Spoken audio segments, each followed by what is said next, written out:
Charlie, Jeffrey Malloy from San Francisco writes in, he says, much media attention has been focused on the large numbers of Americans who've resigned from their jobs over the last year.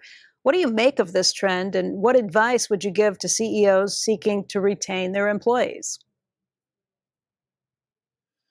Well, this is a very interesting thing that the pandemic has given us. An awful lot of people have gotten used to not being in the office except 5 days a week. And I think a lot of those people are never going back to 5 days a week. It's amazing the percentage of the people in computer science that don't want to be in the office for a normal life. They want to do a lot of it from locations that are more convenient to them. I think a lot of that's going to remain forever. I don't think we're going back to, I don't think the average corporation is going to fly its directors around so they can sit at the same table for every meeting of the year. Maybe they'll have 2 meetings where the directors are together. By the way, Berkshire's directors have done that forever. The Berkshire directors have met face to face twice a year forever and done everything else on the telephone or with consent minutes. And it's worked fine for Berkshire. I don't think we needed all these goddamn meetings and airplane flights. So I think part of what's happening is quite constructive, that it'll make life simpler and cheaper and more efficient.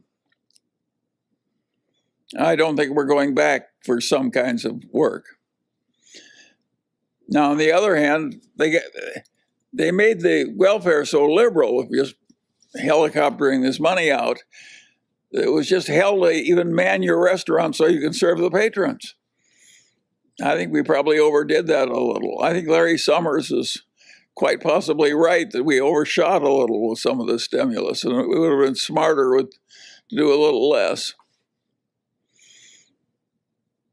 If you stop to think about it, what makes capitalism work is the fact that if you're an able-bodied young person, if you refuse to work, you suffer a fair amount of agony. And it's because of that agony that this whole economic system works. And so the only effective economies that we've had that brought us modernity and the prosperity we now have, they imposed a lot of hardship on young people who didn't want to work. You take away all the hardship and say you can stay home and get more than you'll get if you come to work, it's quite disruptive to an economic system like ours. The next time we do this, I don't think we ought to be quite so liberal. What about the last part of that question where he asks, what advice would you give to CEOs who are seeking to retain their employees?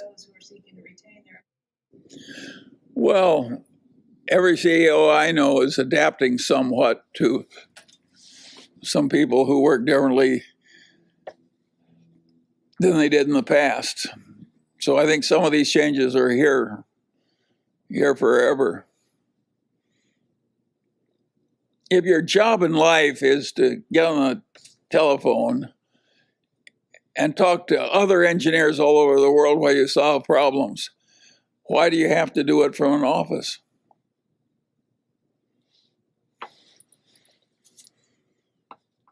So I think, and the commutes get harder and harder with more traffic, and it's harder and harder to handle more traffic and more people. It may be a good thing that more people are going to commute less.